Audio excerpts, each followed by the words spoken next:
Bonjour, bienvenue dans le 9e arrondissement de Paris. Nous allons découvrir ce que prévoit Sydney, chef d'une entreprise de rénovation et dépannage, pour organiser la logistique de son activité pendant les Jeux Olympiques et Paralympiques. On y va ?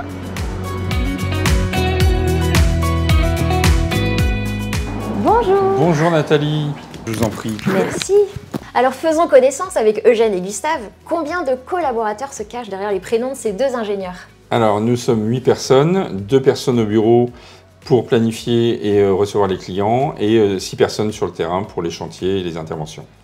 Intervention, si j'ai bien compris, de climatisation, chauffage, plomberie, électricité. Tout à fait. Nous intervenons sur Paris et la Petite Couronne sur toute la semaine. On va voir déjà comment ça se passe en temps normal l'été. Alors l'été, on a habituellement des chantiers et des dépannages. On ferme jamais complètement parce qu'on a des clients qui partent l'été et qui nous demandent de faire des travaux chez eux, une salle de bain, remplacer un ballon, une chaudière. Et là, cet été, ça va être un peu plus complexe du fait des JO notamment. Donc on va s'organiser pour et on va anticiper avec les clients, pour les clients qui voudraient des chantiers cet été, en disant que c'est pas possible, sauf un chantier qui serait réalisable rapidement avant la période des JO. Ah d'accord, donc vraiment une activité transformée, parce que c'est vrai qu'au quotidien, vous, les collaborateurs, ils sont en déplacement à différents endroits, il y a les urgences, donc du coup cet été on change le fonctionnement. On change de fonctionnement, les chantiers qui sont déjà lancés, on a anticipé les livraisons, on les fait dès maintenant et on continuera à travailler jusqu'au maximum vers le 15 juillet sur ces chantiers-là, notamment un au Champ de Mars où celui-là on l'a déjà anticipé parce que le beach volley est installé, donc il faut absolument qu'on livre maintenant et pas plus tard. Terminé avant les Jeux. Sur les autres chantiers, on essaye de prévenir les clients qu'il vaut mieux démarrer au mois de septembre quand les livraisons seront plus faciles après les Paralympiques. Même s'il y aura encore du démontage. Et vous faites comment pour les prévenir tous de ces changements ? Alors je fais du cas par cas, parce que des clients qui appelleraient maintenant pour un chantier qui est assez rapide, je ne veux pas avoir une communication grand public indiquant par exemple que nous sommes absolument fermés. Je veux quand même qu'on puisse servir les Parisiens et faire des petits chantiers. Et en revanche, les chantiers trop gros, on leur préconise de faire cela au mois de septembre, même si on fait le chiffrage maintenant et qu'on signe avec eux dès maintenant et qu'on anticipe les commandes. Donc communication au cas par cas, personnalisée avec chacun. Exactement. Bravo. Activité réduite, donc un impact pour les collaborateurs aussi.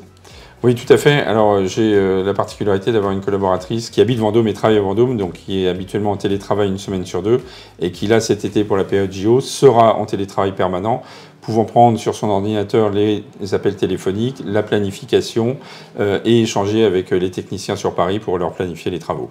On a parlé des déplacements de vos collaborateurs. Il y a un autre point à prendre en compte, j'imagine, c'est la livraison du matériel. Tout à fait. Alors sur le matériel, on a actuellement des partenaires qui, eux, anticipent le fait d'avoir des livraisons qui peuvent être compliquées. Donc on aura cet été des livraisons possibles à vélo, en 1 heure pour les dépannages, on appelle et en une heure après, on a le matériel qui arrive livré. D'accord. Donc ça c'est très intéressant et ça permettra de maintenir un service de proximité pour les Parisiens qui resteraient sur Paris. Et alors vous vous sentez comment ? Vous appréhendez cette période des Jeux ou pas ? Il y a 4-5 mois, on avait une appréhension, nous les professionnels et avec la CAPEB, sur comment on allait pouvoir travailler pendant cette période des Jeux. Maintenant que les processus sont plus calés, les zones sont délimitées et connues, il est plus facile pour nous d'anticiper et d'organiser nos entreprises et de prévenir aussi les adhérents à travers des informations, notamment les sites qui existent comme Anticiper les Jeux, pour qu'on puisse mieux préparer nos entreprises et les interventions et nos chantiers. Parfait. Alors je sais que vous avez un planning bien rempli justement pour que tout soit fait avant l'été, mais quand même, avant de vous quitter Sydney, j'aimerais bien repartir avec une bonne astuce du professionnel. S'il devait y avoir une chose à vérifier avant l'été chez nous, ce serait quoi pour être tranquille pendant les Jeux ?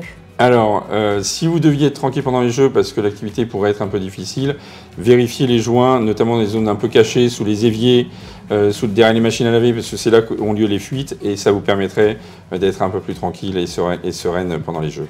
Ah super, je note. Merci pour le conseil de coach. Mais je vous en prie Nathalie. Allez, on se dit à bientôt. Au revoir et bon jeu. À vous aussi. Merci.